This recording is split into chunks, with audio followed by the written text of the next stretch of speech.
A heart-wrenching plea tonight from Savannah Guthrie as she speaks directly to whoever may have kidnapped her 84-year-old mother from her Arizona home. We want to hear from you, and we are ready to listen. Please reach out to us. Temperatures stay mild in the coming days, but by the weekend we're talking widespread rain across the inland northwest.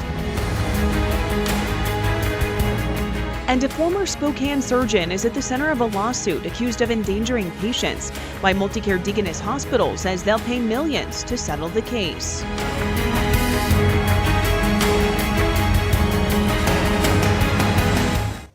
Good evening. Thank you for joining us for KREM 2 News. I'm Sydney Schofield. Brand new tonight, we're hearing from Today co-host Savannah Guthrie and her family as they plead for the safe return of their mother, Nancy Guthrie.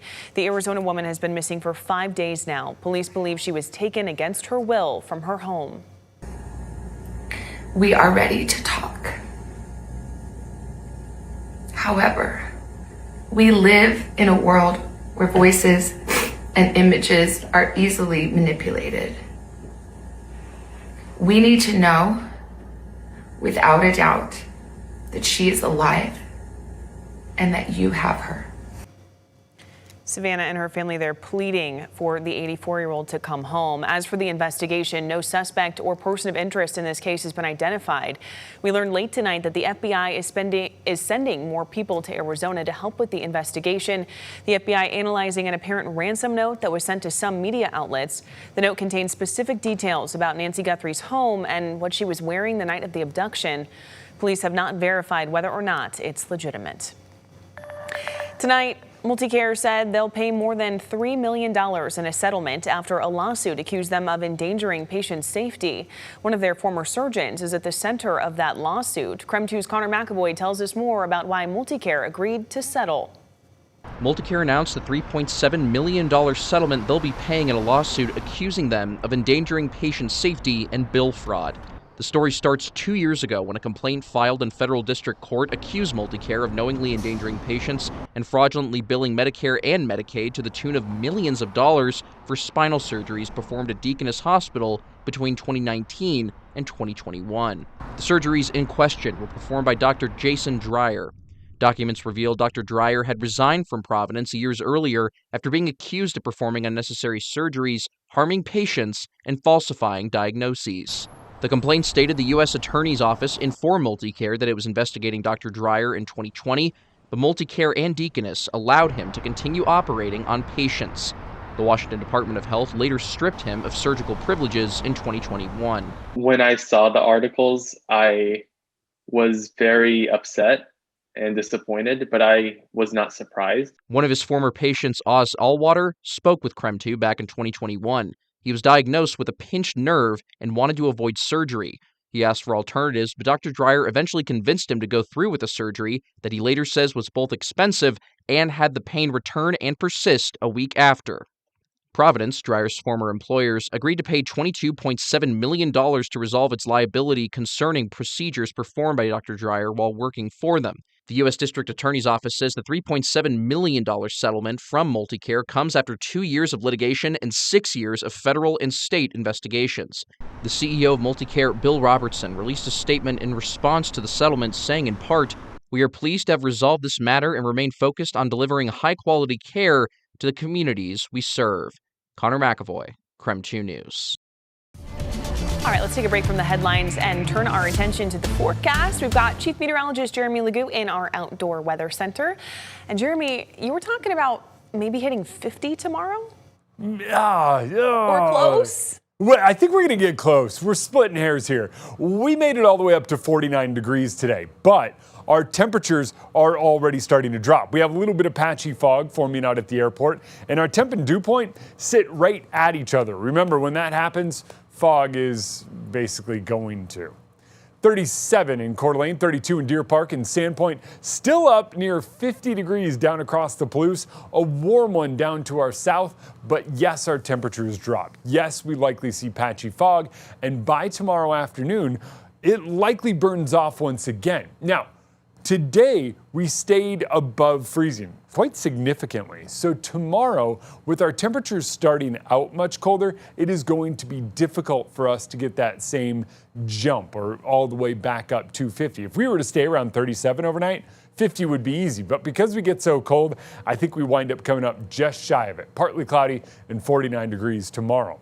Mix of clouds and sun again on Friday. Rain returns Saturday, but not until late in the day. Jeremy, thank you.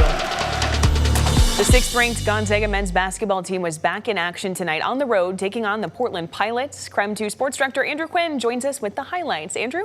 Yeah, good evening, Sydney. This one had all the makings of a trap game for Gonzaga tonight. The Zags were a 22-point favorite, coming off of a big emotional victory over St. Mary's on Saturday night and taking on a Portland team desperate for a victory. The beginning of this game, though, was all Pilots. Freshman Joel Foxwell had 9 quick points, and Portland jumped out to a 15-5 lead. The Zags, though, they would wake up and would trim the deficit down to just 1 on Graham Ike's bucket. A Mario Saint-Superi 3 would give Gonzaga a 28-26 lead, but that lead was short-lived. Navon Long would bury the 3, and Portland would lead by 6 at the half. This is a team that lost by 30 to WSU on Saturday. The second half was all Pilots. Cameron Williams and 1 gives the Pilots an 8-point lead. The lead would balloon to as much as 15 thanks to Garrett Knuckles.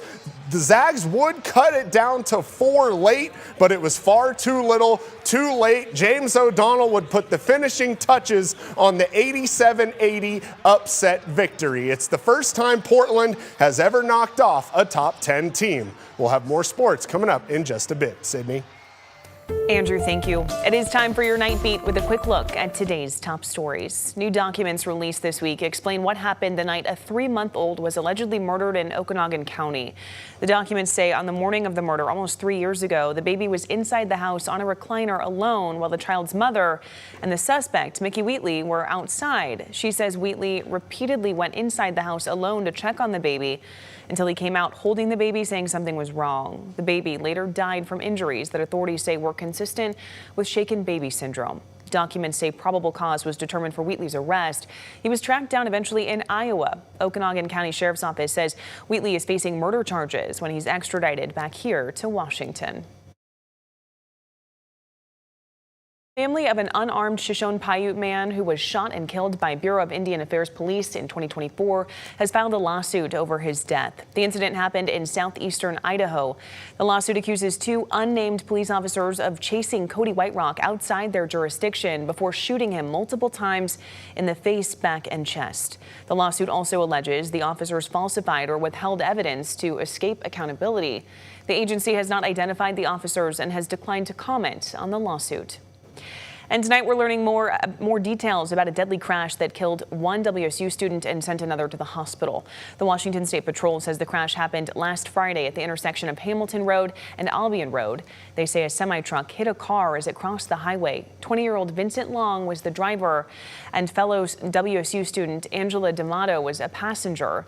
D'Amato was pronounced dead at the scene, and Long was aircrafted to Sacred Heart. As of yesterday, he remains in critical condition.